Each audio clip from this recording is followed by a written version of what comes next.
I think a lot of the time in relationships, you make someone feel broken because you keep fixing them. Whereas if you teach people how to heal themselves, then you've actually helped them. So I always tell people that loving someone means you make them fall more in love with themselves, not more in love with you. The best-selling author and host. The #1 health and wellness podcast. On Purpose with Jay Shetty. Hey everyone, welcome back to On Purpose, the #1 health podcast in the world. Thanks to each and every one of you that come back every week to become happier, healthier, and more healed. Now today's guest is someone who's so hard to book, like literally like the most difficult. We book these incredible guests every single week. And this person just it's so hard to find a spot in their schedule. Like no matter how much you try, like we've been working with their team for the last 2 years. This guest hasn't come on the show for the last 2 years. We're talking about the one and only, my heart, my wife, Radhi Devlukia. 2 years it took to get you back on the show. I didn't even realize it's been 2 years. But also, what do we have to talk about every year? A yearly podcast. But also, I'm busy. It's an annual check-in. I know, it is. Yeah, and it's an annual check-in. I'm so sorry. Us sharing our challenges, our wins, I know. Our I can't believe it's been 2 years though. It's been 2 years since you've been on the podcast. It doesn't feel like it. Yeah, it doesn't feel like that. But thank you for having me back on. Yeah, I know. Sometimes it's just hard to like... #1 health podcast in the world. Sometimes it's hard to get you to walk from the house to the studio. I know. Yeah, it's like 10 steps. Also, go on. 8 rules of love. Where's the jingle? I know, I need to come up with one. I did have one for Think Like a Monk, didn't I? I know. Yeah. Do you remember the Think Like a Monk one? No. Think like a monk. Yeah, no, really I do. good. Thank you. 8 rules of love? I know, I'm going to come up with one for that. Okay. Yeah. When? It's going to be more of a rap, I feel like, because it's got a number in it. But the book's already out. I know. I'm channeling. What if someone makes a jingle before I need to read the book and then I'll get inspiration from it. Oh yeah, Radhi doesn't read my book. I actually finished nearly finished with Think Like a Monk. I've taken a break from it. It was just so good. I need time to digest. 8 rules of love. I'm going to start on the plane journey today. And I started listening to the podcast a month ago. It's a brilliant podcast. Everyone who's listening, you should listen to all the other 300 episodes. How many have you done? 4 years, 150 episodes. No, 4 more. years, 100 episodes a year, so 400. Oh my gosh, I've got so much to catch up on, but it's really good, honestly. Thanks, I appreciate it. So we're actually recording this in a place that's quite meaningful to Radhi and I. When we first started dating, this was a place that we'd come for walks, for tea, for hanging out together. It's the Grove Hotel. It's a beautiful, beautiful place. And we're so grateful that today we're getting to record this podcast here. I can't wait to go outside and take a walk here and enjoy the grounds. It's a really special place to us. So excited to be here at the Grove. Yeah, I love this place. I love it, but this is going to be fun because as always, what we do when Radhi's on the show is we answer questions that my team comes up with. So my team will randomly find ideas and thoughts and topics for us to talk about. We have no idea. We've never seen them. And so you truly get a genuine, raw, authentic conversation. I have no idea what we're going to talk about. From me and Radhi, we have no idea. I will be bringing up some stuff Radhi's been working on in the background, which I'm excited about. But yeah, all right. So the first question our team wants us to answer is, what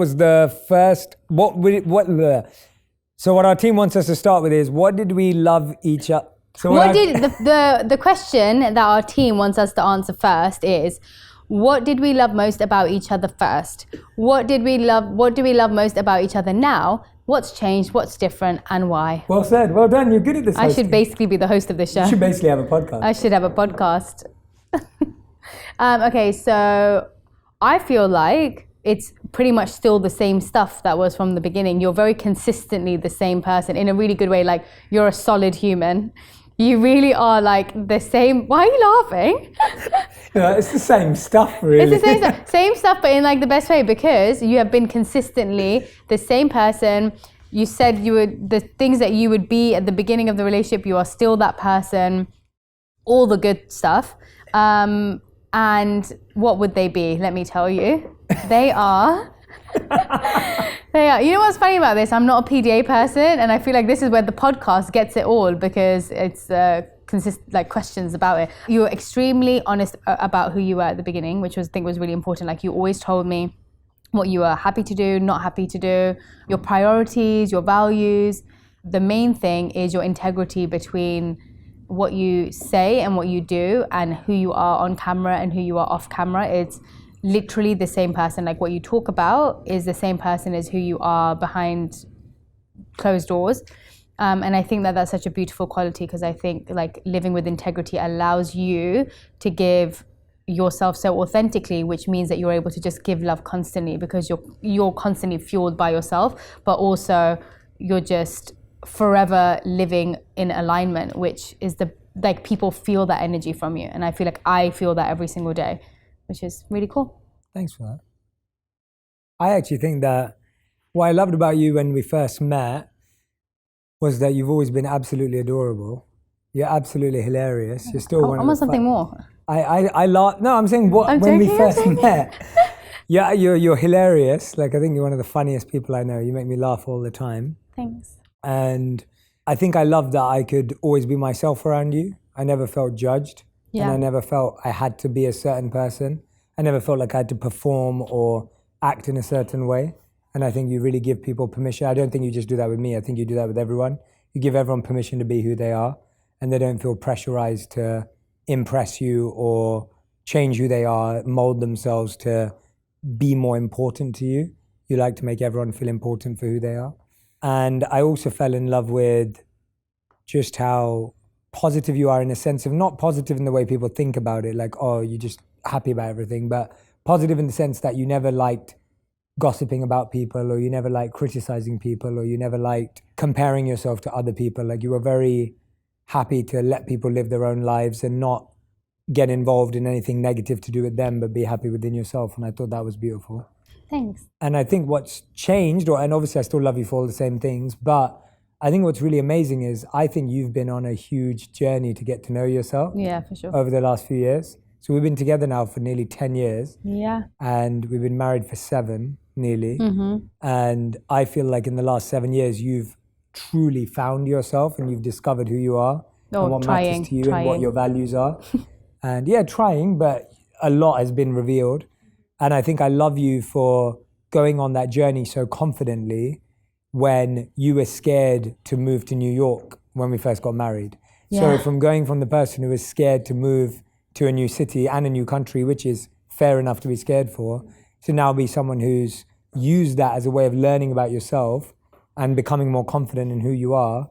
I love you for that, because I think that that takes a lot of courage. And I think that it would have been easy to be negative about that, but you didn't do that. Thanks. Yeah. Amazing. This is fun. Wonderful. Brilliant. So the next topic that we're going to discuss is Radhi and I have been on a crazy adventure in the last 7 years. We've moved country, we've moved state, we've moved apartments, we've moved homes. And the question is, how has our relationship changed? How has it been impacted by all of this? And what have we learned along the way? I think it's really interesting going back to that first question we answered, because I feel like I've stayed so much the same. Yeah. I look at how it's affected me as being very like similar, in the sense that I've just kept my head down, I've kept working, I've kept building, kept growing, kept trying to do my best. But I think that it just made me realize how not codependent and how tolerant you are. Mm. It's really interesting to me. Like, I don't think, and this is to your credit, I think I'm a good partner, but more to your credit that in the last 7 years, you've never once said to me, you don't spend enough time with me, you're never around, or you don't listen to me. And like, that is amazing. Like, I think that requires so much maturity from you to be so happy in yourself and finding your own self. Because I think even though I never want you to feel those things, like, I feel like I'm sensitive to those things as well. I still feel like if I told you, hey, I've got to jump on a flight tomorrow, I'm going to be gone for 2 weeks, that would just be normal to you. Like, you wouldn't ever make me feel bad or guilty about that. And so I think that it's made me appreciate you more, because we've actually been through so many of the biggest changes. There's a study that showed like the changes that stress people out the most and even put stress on relationships. And it's moving countries up there, moving job is up there, moving home is up there. And then I think it's having kids. So we've literally done 3 out of the 4 constantly over the last 7 years. And the fact that we've constantly found a way to find our way back to each other and connect with each other, and had the openness to not just point the finger and blame, or I've just never felt like it's been my fault if life's been harder or easier. And so there were times when we were close to being 4 months away from being broke and you didn't change how you felt. And now that things are better, you haven't changed towards me. And so I just feel like that kind of support is really special, where you just feel like someone's consistently in your corner. And that's how I feel with you. Oh, thanks. I do feel those things. I think, again, it goes back to the consistency. Because you're the same person, it's not been something that you didn't, it was always on the table. Like, change was always on the table. I think now my perspective has changed in the sense of, before I felt like I really knew where I would be living, what I would be doing. You know, before we got married, I had an idea of what that would be. Now I feel like I live more day to day, year to year, not even like expecting what the next year is going to bring, or like not allowing myself to build expectations of what the next year is going to bring, because I know that like change is just always happening. And I think I used to be someone who was quite scared of change generally, and this has really helped me not be like that, because we've had so many changes that I feel like it's a better way of living, where there's no expectation of what's coming next. You just kind of live in the flow of what's happening. So yeah, I think in that respect, I think the change part for me was scary at the beginning, but became something that I was quite excited to embrace, because it kind of felt more like freedom, rather than like, even though when you're not in control, you feel like that wouldn't be freedom. Actually, not expecting to be in control and not knowing what's going to happen feels more free than having that control, or thinking you have that control. But then also I have those times where I'm like, oh, this is great. And then like the next minute I'm like, I just want to go away to a forest and and just hide away. Like, I feel like I go in like such two different directions. And I feel like you deal with that really well, because I am someone who can go from being like so excited about something to then being like, oh, I just want to delete my Instagram and go live in a forest for like 6 weeks and not talk to anyone. And you're like, okay, okay, if that's what you need. I'd love for you to do and that. so, yeah, no, I know. I have quite like an erraticness about me. So I feel like you handled that pretty well. No, I think you've handled the change remarkably well. I don't know anyone else who'd be able to handle how much change we've been through. Yeah, we've had a lot. In the way you have. So in my book, 8 Rules of Love, I talk about how we play different roles in relationships. And if you have the book, there's a relationship roles quiz, so you can find out which role you've been playing in previous relationships or in this one. So the team have asked us to answer the question, if we're usually a parent, a partner, or a child in a relationship, where do we find those dynamics in the way we connect with each other? So where do you feel, let's start with, where do we feel we're the parents? We're the parents. I think you've been my parent when it comes to food me and eating nutrition. healthy. Yeah, I get the look. Imagine I had like lots of sugar right now in front of me. Like, how would you look at me? Like, so you're the parent when it comes to my food. Because I'm the kid when it comes to food. Like, I'm the kid who wants to eat Sour Patch Kids. Yeah. I'm the kid who wants to eat like candy. I'm the kid who wants to eat chocolate. Like, that's all I want to do, because of my mum, who's sitting here as well. My mum fed me 4 chocolate products a day when I was growing up. Chocolate biscuit, chocolate yogurt, chocolate bar, chocolate ice cream. So I became addicted. And then this parent has been unlearning me from eating sugar. So yeah, that's where you're definitely. I also love some sugar in my life. Yeah, but you're a bit more. Yeah. You've had to wean me off of it. So yeah, you've been a parent when it comes to that. I've been the child. You've definitely been a parent in, they call it like midlife crisis. I have like a weekly or monthly crisis. You're definitely the parent in that. I'm like, I don't know what I'm doing. I don't know whether I want to do what I'm doing right now. I don't know whether what I'm doing is the right thing. I don't know whether I love it. I don't know whether I like it. I don't know who I am. That's pretty much what happens every month. And you're definitely the parent in that situation.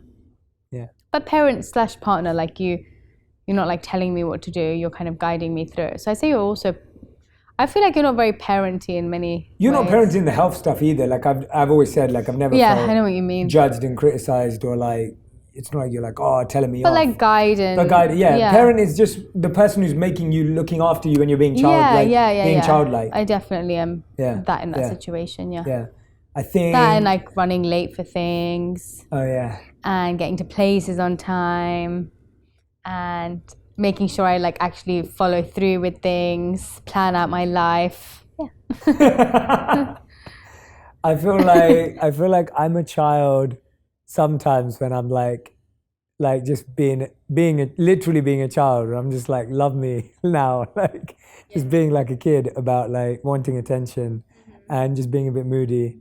And lucky you don't like throw yourself on the floor and throw a tantrum. I'm close to it sometimes, great. but I'll still put that voice on sometimes, Yeah, as you if do. I am doing that. So then that's when I'm like being a child for sure. When else? I think that's it. That's it. I don't think you're much of a child in that respect. Yeah. So parent and then child. Oh, we're on child now. No, parent, child, and partner. So partners when you're like actually supporting each other. Yeah. And I think we do that overall. I'd say that that's overall where we end up. I agree. I think you've been my partner for my health. I think you've been a great partner when it comes to like encouraging me to exercise more and work out. Like when we met, I did so much for my mind, but I never exercised my body. I just played sports or I walked and I thought that was enough. And you were the one who was like training me and encouraging me and educating me. And then during the pandemic, we worked out together nearly every day, which I miss. Because then she left me to work out with people who actually know how to work out. So like with me, What are you saying about me? No, that's what I'm saying. As in like you were... Oh, I left you. You left me to work out with people who actually know how to work out. Yeah. Because that was you parenting me. Like you'd be like, let's work out This is what we do. This is what we do. Like this is what you call a squat. Like, you know, and then all of a sudden, now you're just at like real workout classes. Yeah. And I'm not allowed to come to those. Yeah. No, you are. Yeah, I wouldn't want to come. No. I feel like you partner, again, just day-to-day stuff, but I definitely think you helped me to have like figure out my own voice through not just giving to me what I'm asking for, but to help me, you know, see my own journey through figuring it out. And I think that takes a lot because it kind of is, you know, it takes a lot of patience to do that. And I think it's the easier option is actually just being like, okay, here, just do this, and just, you know, this is how you can fix this, and this is how you do this. And I'm someone who has a habit of not being certain in my own decisions. And so I think you really help to let me navigate, even though I'll be like, no, just tell me, like, what should I do? And you'll be like, no, I'm not telling you what to do. Like, I'm going to show you how you can get to the answer. You wouldn't say this, but that's how you would act. Like, I'm going to show you how to get to the answer, but I'm not going to just give it to you like that, because then you're never going to be able to do that for yourself. And so I feel like you really did guide through that as partner. Yeah, I think a lot of the time in relationships, you make someone feel broken because you keep fixing them. Yeah. And if you keep fixing them, then that means they remain broken. And then whenever they feel broken, they have to run to you and depend on you. Whereas if you teach people how to heal themselves and navigate life themselves, then you've actually helped them. So I always tell people that loving someone means you make them fall more in love with themselves, not more in love with you. And not more dependent on you. Yeah. That's so true, actually. And again, that takes so much more, I think that takes so much more patience to do it that way than it does to just be like, okay, fine, let me just do it for you. Like, you know, it feels like it's actually the faster option. You think you're sacrificing more by being that person that's fixing, but actually it's more of a selfish way of dealing with it.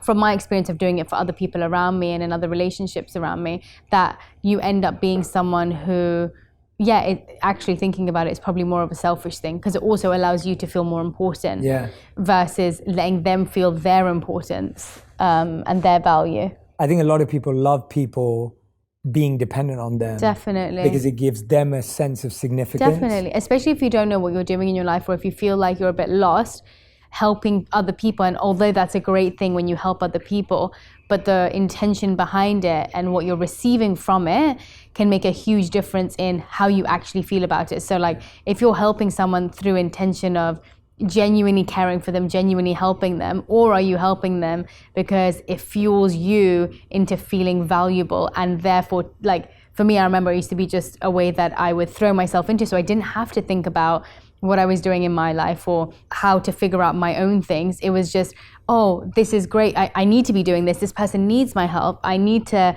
like create this space for myself in their life, because then I don't have to think about all the important stuff I actually need to deal with. So it was the easier option and more of a selfish option. Yeah, that's very true.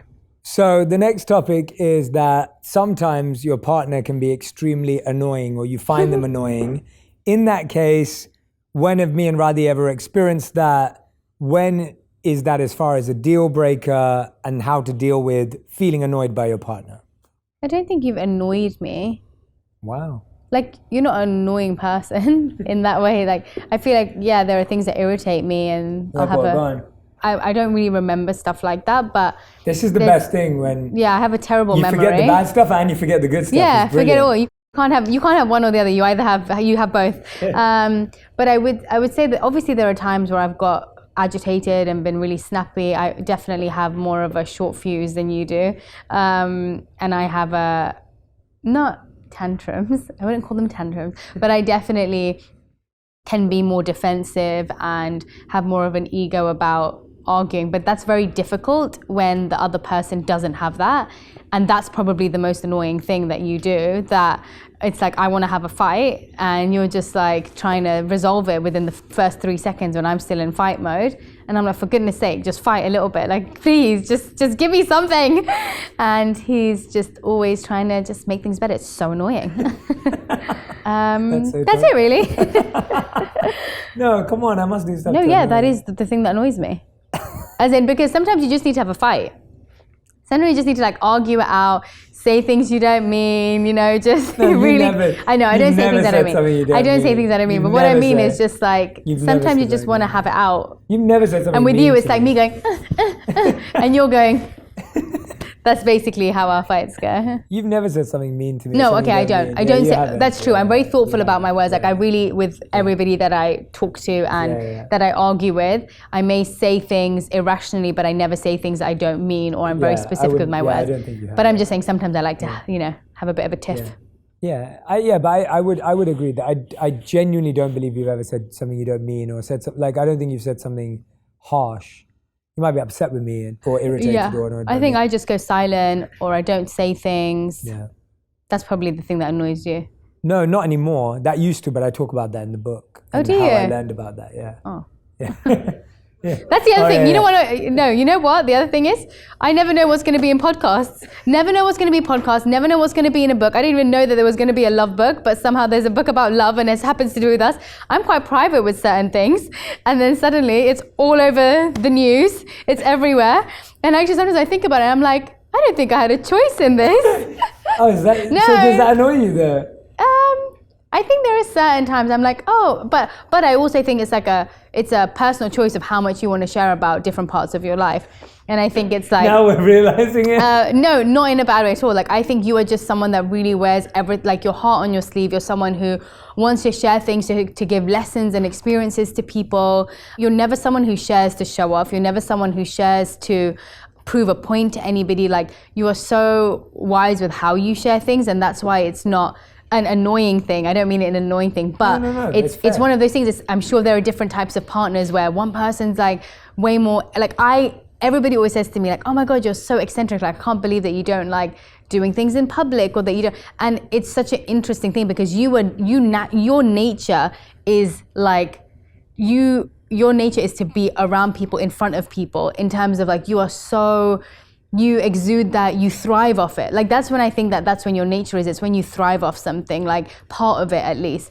Whereas for me, it's something I definitely learned to grow into, and it's something that I absolutely love. Like, I love sharing things with people, but I think the way that you share, like, you're a very open person, and so it's less annoying thing. It's just something I randomly thought of. Actually, I don't know. Like, some people would tell me, oh, I've heard this about you on the podcast, and I was like, oh my God, I didn't even know that was on the podcast, or like, I didn't even know this was in the book. And so I think it's different ways, and it's just understanding the person's intention behind it. So it doesn't upset me. I think I'm very different in terms of how I share about us, but you're also in the relationship. Yeah, but I really appreciate that kind of lens to it, because I think someone else could be upset. But you're right. I only share our ups or downs or challenges because I want people to recognize that there is no perfect partnership.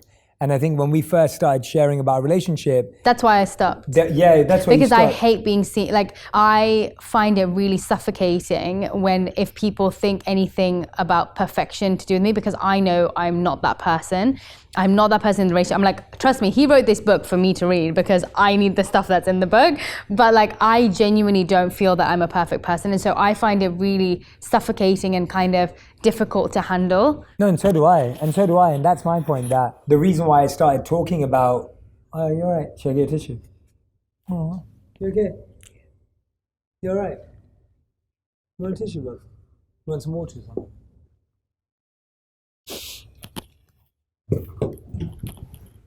Okay, bro.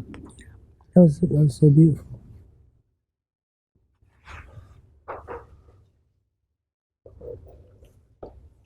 Oh, sorry. Do your thing. Yeah.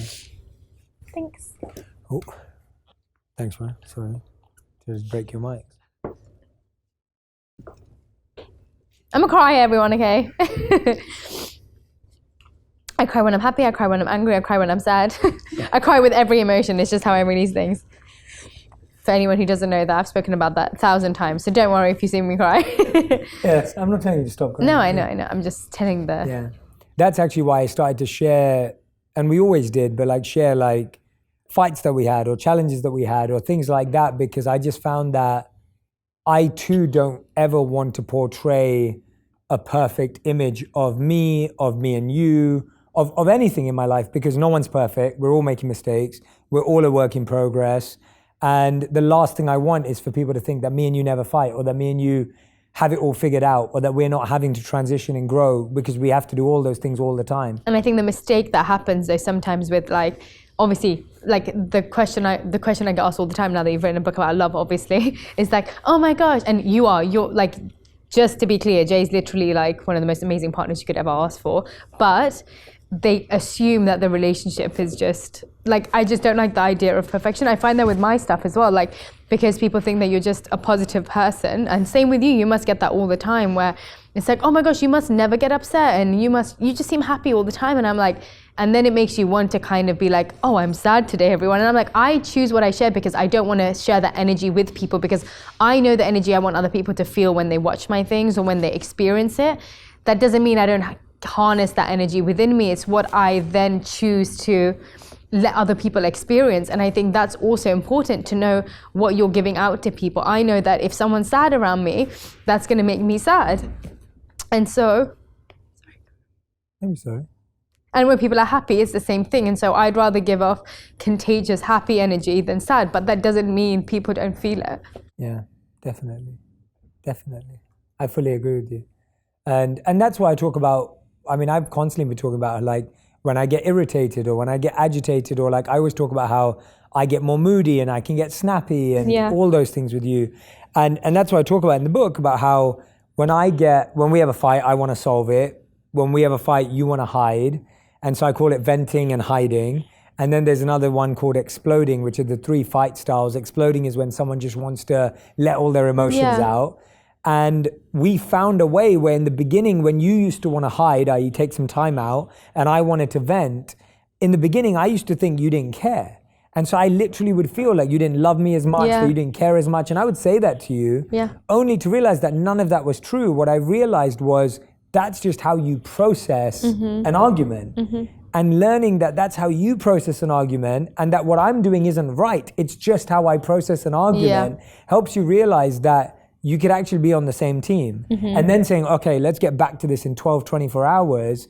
We can actually come back having digested what the problem is and talk about the problem. And so I shared those kind of examples of our relationship in order to help people understand that even I used to think you didn't love me because you wanted to not talk to me for 2 days. But that's not true. You just needed time to think about it.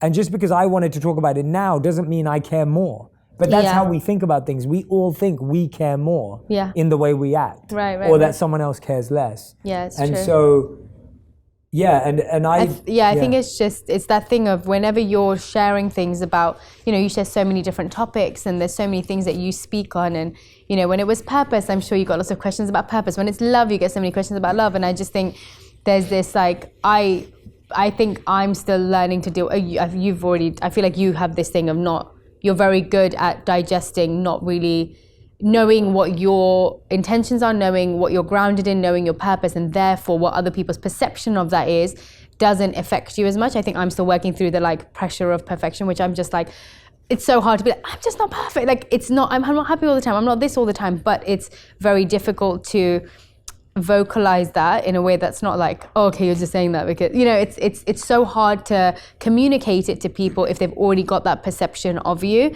And I think that's why sometimes I hide away or shy away from like discussing certain things, because for me it's like I find that too difficult to, at the moment, something that I'm dealing with myself of like, that's not what that's just the phase of my life that I'm in right now. I think everyone in the world is looking for perfection.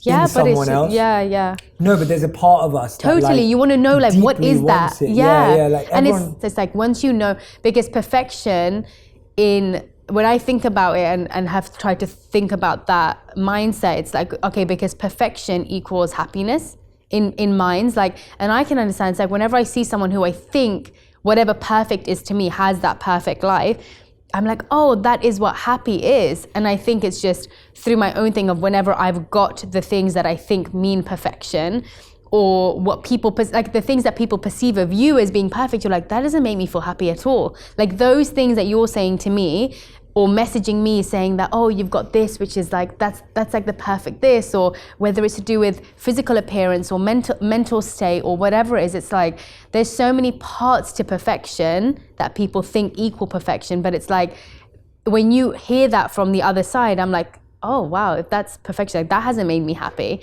And so I think for me, when I think about perfection now, it's like, I've realized stripping back so much to be like, what would make me the most happy, and that's what perfection is. And to me right now, it's really leaning back into my spiritual journey and like really trying to harness that, because I know that was the only thing that made me so happy. Not only, but like the main thing that made me so happy, and that includes the people around you who really support that. But I think when you end up just constantly hearing what perfect is and what people think you are as being perfect, it stops you from actually being yourself. And I'm like, this year I just want to be so much more less trying to be what other people's perception of me is, and just be yeah, I love that. And I don't think there's a perfect person. I don't think there's a perfect partner. I think there's just navigating our imperfections and figuring them out. And the reason I wrote a book about love was not because I'm a love expert or a love guru, or because I think I know everything about love, or that we have a perfect love. I wrote about it because I think I'm fascinated by it. Totally, yeah. I wanted to spend time studying it and learning about it. And I wanted to be able to share insights and frameworks that I've created to not just manage our relationship, but manage and coach other people's relationships that I've worked with. And so what I'm sharing in the book is there is no story of a perfect love that we have. No. It doesn't exist in the book. There is no perfect story. Even our proposal story, I tell as a mistake and something that went wrong. And not wrong because you were upset or because you were sad, wrong because it made me realize I was just trying to love you in the way that I thought the movies taught us how to love. I wasn't loving you in the way that you wanted to be loved. No, but I think the tools and the frameworks that you've even shared with me have been so useful for not just our relationship, but like every relationship that I have. So I personally think like everything that you've even taught me in the relationship has been applicable to every relationship that I have. And I think, like, genuinely think you're like the perfect person to write this book, because it is so much about, you've spent so much time and so much energy building the relationships that you have, not even just romantic relationship, the relationships that you have with people. That for me has been like when you have a qualification, but not the qualification, whatever that word is, but the qualification for you to write the book. Like, because seeing your relationships with people, how deep they are, how genuine they are, how authentic they are, like that in itself is the most beautiful thing, because it's so hard to build relationships in the world. Like, through all of this stuff that happens throughout life, through the barriers that we put up, through the social media filters, through every filter, there's so many filters that we end up having throughout our life now, especially because you're exposed to so many people. The more people you're exposed to, the more you feel like you have to adapt, the more you feel like you have to change. And sometimes you're putting on different clothes and different things, not clothes, but different clothes and layers to be different people for different people. And I think you are someone who literally through every relationship I have seen remain the same person. You react to things in the same way, you treat things in the same way. So this is me saying separately as your partner, saying that the way that you have cultivated relationships and really work through how you create authentic relationships, that for me is like, I want to read the book because of that. And that obviously applies to our relationship, the way that you communicate, the way that you share things. Like, it takes so much work to become that person, and to just read the book to understand. And by the way, this is not a book plug, guys. I haven't read it yet, but I know it's going to be good just because of having experienced that and seen it like for 10 years day in, day out, the way that you are. And that's why people who are close to you and the people that you have in your life and the way that you have created those relationships, they are relationships that you have for years and years and years, or and not even if they're not, they're relationships that have got so deep so fast that it's never been about the surface level stuff. And I think like that is just so powerful and so amazing, because I know I've had relationships, I've had friendships that I've had, or relationships for years and years, and there's, you know, they still don't feel what they should feel like, because I haven't invested the time to figure out how to make it that. And each relationship is so individual that you have to invest that time. So if you want that relationship with someone, and you want that friendship, you want that brothership, whatever it is, it takes that time investment. It takes creating those frameworks. It takes creating whatever it is, but you know, it is an investment of time and energy. And I think that the amount of relationships that you've had throughout your life that have been so meaningful, that in itself shows that you have so much to share and wisdom to share on it. And so, you know, romantic plus other relationships, I think that's such an important skill that you have to have through your life. And I feel like I would be so sad if I got to the end of my life and I was like, wow, I had all these friends, but like no real relationships. The whole thing we need as humans, I feel, is to feel that connection. And you can go 50, 60, 70, 80 years of your life not even having one connection to someone in that way. And how sad to have missed out on life. Sad, I'm talking sad for me, not like, oh, that's sad, but like genuinely sad to go through a whole life's worth of living and not actually having experienced what a relationship means. Like that would just, you know, how unfulfilling that would be. And so, yeah, I'm like, I genuinely am excited to read it, because I feel like, and you're like there teaching me along the way, but sometimes it's hard to really hear from someone that you spend time with, or like that you really, that you not take for granted, because I really value what you do, but you kind of take the words for granted when you're not studying it, or when you're not actually in, you know, when you're not in a place to even receive it.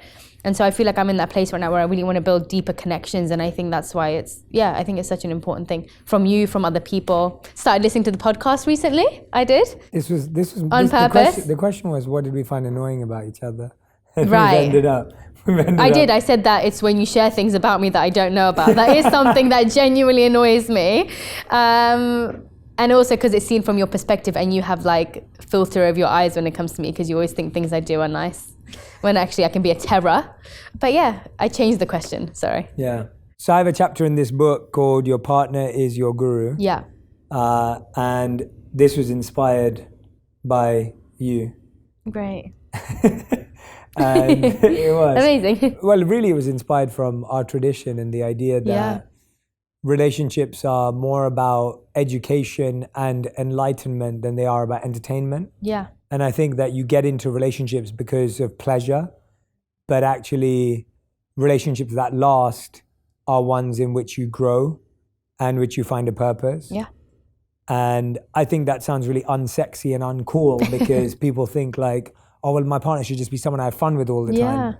And we have a lot of fun together. We've had a lot of fun over the last 10 years, for sure, without a doubt. Like whether it was when we've traveled together, when we've started Joyo together, when we've moved, whether we, you know, we're in this tiny shoebox apartment or whatever it was. We've had a great time. But the greatest great time is when you're learning and growing together, because you actually learn how to improve your relationship, and that's what makes your relationship better. So when I talk about your partner as your guru, what I love is that if you look at Eastern traditions, gurus are not the people who tell you what to do or preach to you or act smarter than you. The guru, like the monk gurus, they would come and sit at the back of the class and listen to a young monk give a talk. Like that's what gurus did. Or when you bow down to an elder guru, the guru would bow down to you on the floor, even if they were twice your age. Like the guru was not a figure that made you feel inferior. It's not authoritative it's not in that way. But the guru was a figure that constantly made you feel like they believed in you and that you had potential and that you had value to offer. And so when I wrote this chapter called Your Partner is Your Guru, I break down the qualities of a student and I break down the qualities of a guru. And all of the qualities of a guru is generally your partner who believes in you. And what I found in relationships is that it's so easy for you to be the most critical person of your partner. It's so easy for you to say that, oh yeah, you're just the worst and you're so like lazy and you're just like, you're not ambitious enough and you're not organized enough. Like it's so easy. And I found so many couples were in that space. Even if you don't say it, we feel that about our partners because people say it to other people. The amount of people that come up to me and say, my partner's not ambitious enough, he doesn't work hard enough, like, oh, she doesn't understand enough, she's too clingy. Like we have these negative views. And actually we should be the ones who see the potential in our partner. Of course, beyond any, and I make this very clear in the book, beyond any abusive or toxic relationships, we should look at the potential in our partner. We should be the ones who are like making them feel like they can grow and become something. Of course, not ridiculous and stupid ways, but in a healthy way. Yeah. That's why I think that when I wrote this chapter, one of the ways in which you've been my guru is that, and I've said this multiple times to other people, I don't think I've said it to you fully, but I think that as I became more materially successful, I wanted you to love me more for my material success. Right. And you didn't. Like you just didn't budge. So even if I'd like win an award or I'd be number one or whatever I did, I never felt like you loved me more. And for a long time in our relationship, I just felt like you didn't love me, like because of that, because you didn't love me more. And then when I would talk to you or I would hear about what you said to someone else, and even when I listen to you today, it's like I'm constantly reminded that you love me for who I am, not what I achieve. And that has been the greatest guru thing that you've done, because I think I would have started to love myself for what I've achieved and not who I am if you loved me for what I achieved and not who I am. And so that is such a subtle, intricate point, but that's the kind of stuff that your partner can do for you because your partner actually sees you. And then in a more tangible way, you're the person, like if I'm practicing a talk to you or I'm practicing something to you or I read you a part of the book when I'm first writing it, you'll call me out and be like, that's average, or I don't like that, or that's crap, so great or at that's that. crap. And it's like, your partner is only doing that, and you say this to me all the time when my ego gets in the way, and you'll be like, I'm only doing that because I want it to be amazing because I care about you. Yeah. The person who doesn't care about you is just gonna be like, oh, that's amazing, like, that's awesome, just keep doing it. Whereas you're like, I don't want you to look stupid on stage tomorrow, I want you to think about it. And so I find that also is how your partner's your guru, because they're the only one who can coach you through your ego. Because if anyone else said that, I probably wouldn't take it. But because you're saying it, it's like, I know she wants only what's for my benefit. And so I will listen more as well. Yeah, thanks. But I also think with what you were saying about, the awards and stuff, I think there's, what I've learned from those situations is that there's still an element to like, even though, I always think about people who achieve a lot in their life, and and not saying, oh my God, it's so hard to achieve a lot in life, but no, what I mean is it's such a hard life to achieve a lot. What I'm trying to say is that it's difficult sometimes for people who, and by the way, this doesn't mean achieves a lot in the limelight or achieves a lot in their day-to-day life, but people can get so used to people achieving that every success doesn't end up feeling like a success to the other people, but the not grout, what's the word, like the graft that's gone into it, only the person who's done it knows. And even as someone who's watched you through it or watched you actually do what you need to do to get those achievements, it's still not the same as being that person. And so to even be a person watching and observing, still to have that respect and that value for it, and to share that, oh my gosh, that's amazing. Like, and I think I genuinely think I just got so used to you achieving, and you've always been a person who's achieving but the work has just always been there. But I think it's even just appreciating the work, even if you don't appreciate what's come from it. Even if I'm not like, oh my gosh, this award, because sometimes I'm like, oh wow, another streaming, oh wow, another this, like, okay, cool, because I know that there's always more coming, because I know you are just such an achiever, and like you put in the work, so naturally there's going to be achievement. But I think there is so much in, even though you're not looking for it, what I've learned from it is there is so much to sharing, that wow, I see the work that you're doing, like that's amazing. And I never felt like you needed that validation, because I was like, oh, you just keep going and you know that you're doing great. Like you must know it because you are. But I think it's really important for loved ones, partner, family, to keep sharing people's success. And when you end up celebrating other people's success, I've realized that in my life, it makes you so much more of a better person, because you're really thinking about how amazing it is for someone to have done that. And not even just the success, the legwork that's happened before that. And it's so important to do that. It's not about boosting someone's ego. It's not about making someone feel like, oh, what they've got it's so valuable, but making someone know that we see the work that you're doing and we see the hard work that's going into it. And I see, it's a way of saying I see you in a subtle way. And I think it's really underrated because I think people are used to being like, oh, wow, that's amazing, you got this, but they don't think about everything else before. So now when I think about celebrating someone's success or celebrating your success, it's like me actually saying to you, wow, I see everything that's happened for you to get there. And I've realized how important that is. And I don't normally, and I've not been someone to do that for you. So now I'm like, oh, I really do want to do that for you and for other people around me. And I think you're right, the guru part is true. Like whatever I've noticed I haven't been doing has been instrumental for this, but also in every relationship that I have, because it's showing me that the little thing, you notice so much about yourself. Obviously, they always say you notice the most about yourself in relationships, right? Like who you actually are. And I feel like in a lot of other relationships, I haven't seen that. With my mum, she's always just like, whatever you end up doing, your mums love you like all the time. It's like unlimited amount of love. But I think in relationships, you're constantly reflected back to you. They don't, in your relationships, you don't allow, I feel like I see it on a constant basis of what I'm not doing, especially if your partner is someone who is so loving that the reflection is, you can't help but see the things about you need to change because that person is constantly just pouring love into you. And so I think it's just, anyway, I just think it's such an important part. But that guru part that you were saying, I completely agree, because I feel like I've had that and that's been pouring into other areas of my life too. And so, yeah, that's it. Well, why are you laughing? You always do that at the end of when you're talking about something. I'm like, you're really passionate and you go, yeah. So that's it. That's and it. I love it. Yeah, because I feel like I'll just end up repeating it in different ways. It's adorable. Learning to be succinct. Yeah. So the question is, what have we prioritized in a previous relationship that we don't prioritize in this relationship? Something we basically thought was important before, but we no longer think is important now in this relationship. I think it's what you've talked about a lot, and I'm sure many people have heard you say this, but the time quality thing.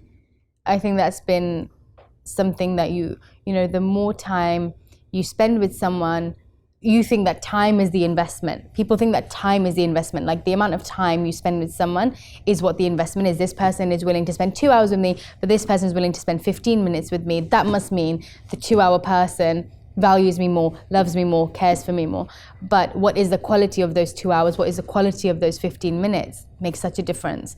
And I think, I've just been so used to that concept that that's what I always, related to this friend or this relationship. This person wants to spend the most amount of time with me. That must mean, that person loves me more. And so I think that's something I've really changed, because you can feel so much more fueled from a 15-minute interaction with someone and loved with presence than you can with 2 hours of someone's distracted time. And that's something I'm still working on as a person, of being someone who's present.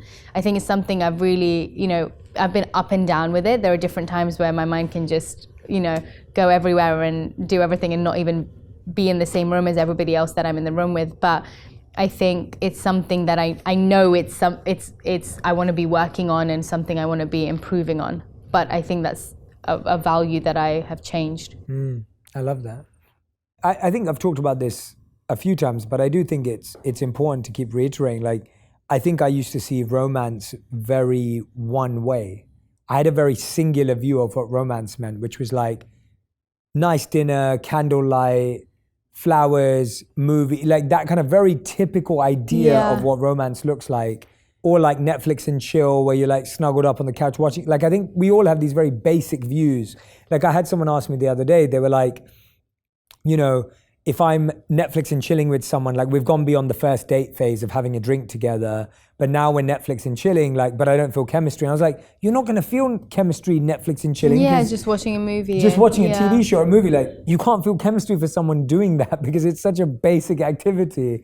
And I think our relationship, by almost chance, and I don't know how, but we kind of started on that foot of like, one of our first dates was Go Ape.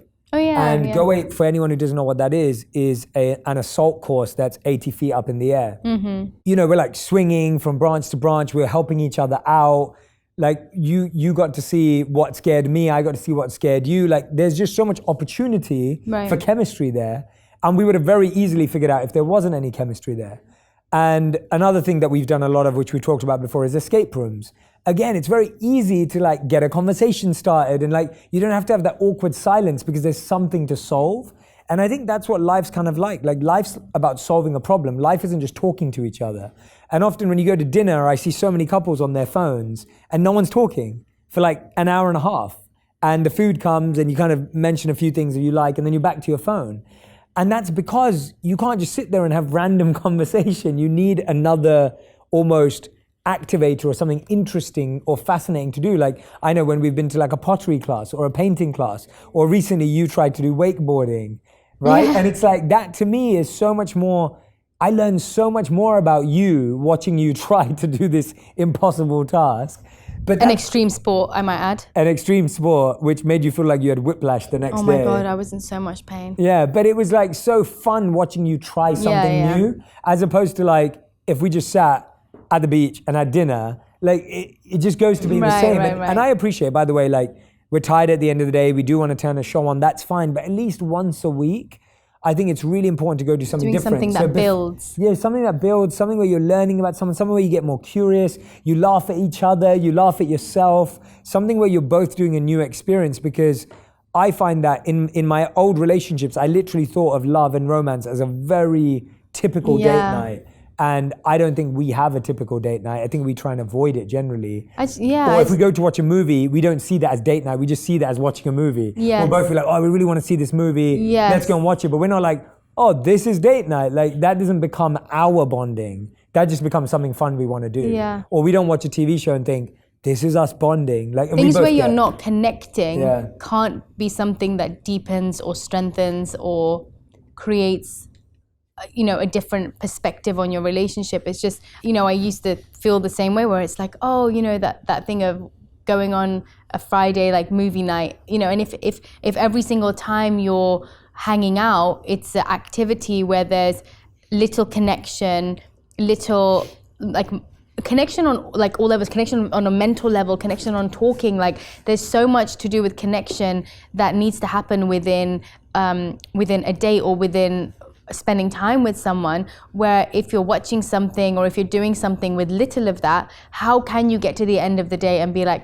you know what, that was really good. I really felt like I connected with that person. Because really you're just sitting there together in the same space, but there's connection isn't, that's a different type. There's not a deeper connection that you're building during that time. And again, I love going to watch movies and stuff, but I think I've learned, even if I want to get to know a friend, I won't ask her to come to watch a movie with me. That won't be the first time I'm spending with a girlfriend I'm trying to get to know. It will be, let's go work out together, let's go food shopping together. Like it sounds so wrong, but something where we're able to connect on things, find out mutual things that we like or love. And that's what really builds familiarity and a connection. And so, yeah, I agree. So the question is, if we rewinded 10 years, what would have been our top 3 things we were looking for in a person? Yeah, at that time, I think my mum was more worried about me looking for a partner than I was. No, I'm joking. She wasn't like pushing me or anything, but... Your mum forced you to marry me. Yeah, basically. It comes out now. I don't know. I was like in a big transitional phase of my life when I started getting to know you, or when I met you at least. Oh, that's a long time ago. Well, we're talking when we first started dating. 10 years ago is when we first started dating. Right. So at that point, I don't think I knew. I think I was just at the point in my life where I was like, oh, I knew I wanted someone that I could grow spiritually with. I think that was probably top of my list at the time because of the phase I was in. I was, in deep at that time of really trying to explore that phase of my life, that part of my life. And so that was probably number 1 for me, was someone that I know has spirit and that wants to explore that part of their life too. That's what I wanted. Same, that was my number 1 too. I didn't really have any at that time, financial goals or anything. That wasn't something I thought about very often. And then apart from that, I'm trying to think. Oh, and just laughing. Like I knew that I wanted someone that I could laugh with and crack jokes with, and just, yeah. I think laughing was really important to me. And I don't think I hadn't spent time to think about that at the time. So that's about all I can think of. Yeah, I don't think I ever had a list either. Like I don't think I was ever that kind of a person. And that's why I'm not a big list person now. Like I think lists can often minimize who you meet because you have such a criteria. That's true. And then you're finding this person who has all of this perfect criteria, but someone can be perfect on paper and still not be the right person. And I think you see this, like, I mean, I'm giving a sports analogy here, but bear with me. It's the idea that sometimes a team on paper can be the perfect team. They have all the best players in the world, but they don't perform on the pitch or on the field.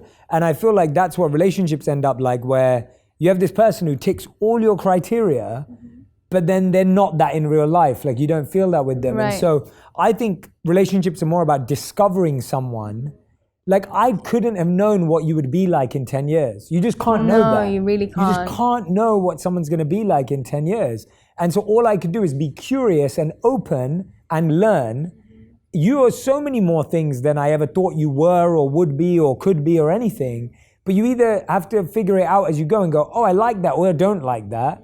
And let that be what leads you, rather than be like, okay, I think I know who this person is, but then what if they change? What if those 3 things you wanted became completely different? Like, I did want someone who is spiritually grounded. You are still spiritually grounded, and that is a massive pursuit in you. I wonder what I would feel like if you weren't spiritual anymore. I don't know. Like, I don't even know how I feel about that, because that would be something you'd have to be open to if it came to that. Right. And so I think criteria are interesting, but I think it's more about exploring and discovering a human being. Mm-hmm.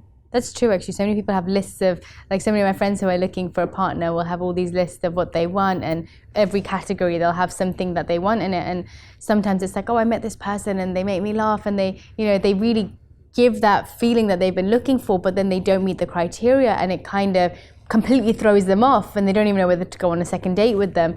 And it kind of feels like a missed opportunity, because it's so, a lot of the time it should be so much more about emotion and how someone makes you feel versus whether they fit that perfect that you've created. Yeah, like some people he has to be 6'2". Yeah, oh my gosh, so many people. And I'm like, like how? My friend's like has to be tall, dark, and handsome. That's it. I get being attracted. Needs to have tattoos. tattoos. And I get being attracted to your partner. Like, yes, definitely. I'm not saying don't be attracted. Obviously, right? Just putting that out there. But you can't make that the criteria of it all. Like, not if you're already getting along with, like if you get along with someone and you've got that, connection, to then go back to your list and be like tick, tick, cross. Because they're 6'2" is not going to keep that relationship going. No, like that's the point. Like whether they're 6 foot, that's not going to make sure. We're all going to shrink, That's what happens with old age. So they marry someone 6'4". Exactly. Then, exactly. So the question is, how do we show up for our partner even when our partner has so many other priorities, has a purpose, has things that keep them busy? How do we still show up for each other when we're busy and they're busy and have so much going on? Yeah, I think this was actually our weakness, because being busy in our life came about on us so quickly.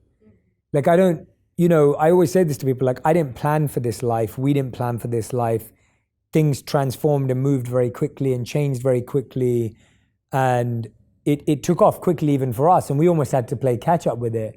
And so I never thought when we got married that we'd ever spend any time apart. Right. And all of a sudden, months in our relationship before the pandemic, in the first 2 years of our marriage, we spent like 8 months apart. And then it was the pandemic, and we spent every day together, and I loved it. I'd have to say it was 2 of my favorite years of spending time with you. Yeah, it was so fun. I love spending time with you for those 2 years.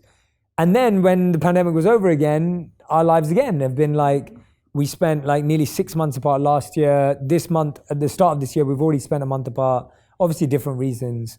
And last year again was a surprise. It wasn't part of the plan. Yeah. It was challenges beyond us that we couldn't control that were keeping us apart. Visa issues, things like that are like complex, and things that we have to deal with when you are from different countries and live in different countries. And that was like the first time where I realized that I didn't have good tools for that kind of distance. And actually, because I just thought that it didn't matter, you just stay the same and things would be fine. And so I think I've actually learned the hard way sometimes where I haven't been as well informed or didn't think I had all the tools or had it all figured out. And I've realized the importance of checking in every day, which I never really used to think that was a thing. I never thought you had to check in every day. And I know that sounds stupid to a lot of people, but... No, I think it's also because we're both very safe independent. And secure. Yeah, we're very independent as well. And we're safe and secure and we trust each other. And then I realized checking in every day was so important when we were traveling or not in the same place. That was a big one. I'd say that the other one was for every day you spend apart, you need to have a quality day together. I really believe that. Like, I felt like last year when we didn't see each other for 6 months, I felt like I spent the next 6 months only thinking about a relationship. Right. Because it had to be the priority. You can't just expect a plant or a tree to grow in your house when you don't water it and you don't take care of it. And so if you've not seen it for 6 months because you've been traveling, you don't just get to come back to you don't just get to come back to it and go, oh great, like I'm back now, like start blooming. Like it doesn't work that way. Like it takes so much of that effort. And I think I didn't fully digest that. And last year was that year where I was like, all right, that's what it's going to take. It's going to take 6 months of recreating, refocusing, reprioritizing. That's what I did last year. That's how I felt, that I focused on that at the end of last year. And that's how I feel now as well. Like, you know, you've been here because of family challenges and things like that with your grandma who's not been well, and who obviously we know is your favorite person in the world. And it's like, you've obviously wanted to be with her. And again, we haven't seen each other for a month because you've had to be with her in hospital. And so there's so many things that come up in our lives that are always going to be there. So we can't live in this perfect world of like, oh, never go 2 days without each other. Never. Life doesn't work that way. Like life is, you can't make fake rules. But the rule I have made is that when we are reconnecting, you have to go deeper in less time to rebuild the relationship when you are busy. And you have to spend quality time. One of the things I loved that we did was, and I want to get back to it as soon as we're in a flow of being together again, it's like the idea of every 30 days, we used to take 3 days, we'd disappear 3 hours away from LA, we'd lock our phones away in the room and we'd just bike together, walk together and be together. And to me, when you all have a busy month, having 3 days a month where you go so deep with each other is so needed, because you are busy every month and not everyone has time every day or the energy every day to like sit down with their partner and check in and make it amazing. You can't, but you can once a month. And I think you have to have a monthly check-in. Even when we do these annual check-ins, I think these are really important. Like, yes, we record it and it goes out as a podcast, but I think every couple should have an annual check-in and answer these questions that we're answering. Otherwise, like, years go by and then a decade later, you're thinking about your relationship. And so I think reflecting is such a powerful tool. And recording is actually a powerful tool. And I think if we were to reflect and record more often every month and every year with our partners, your relationship will go in the right direction, as opposed to your relationship going off in a wrong direction. And then you're trying to save it years later. That makes sense. I think check-ins, I think I didn't think that either. I was like, oh, we're in 2 different time zones. It's so hard to we'll just figure it out when we see each other, and we'll talk when we see each other. We'll catch up with each other when we see each other. But yeah, I think daily check-ins is a really important part of it. Message or call, like whatever is feasible and easy to do. I think being really honest about what you need as well. Like I feel like that's true. I feel like just catching the person. Like you know that even if I've had a busy day, if you said to me, I really need to talk to you tonight, or let's chat.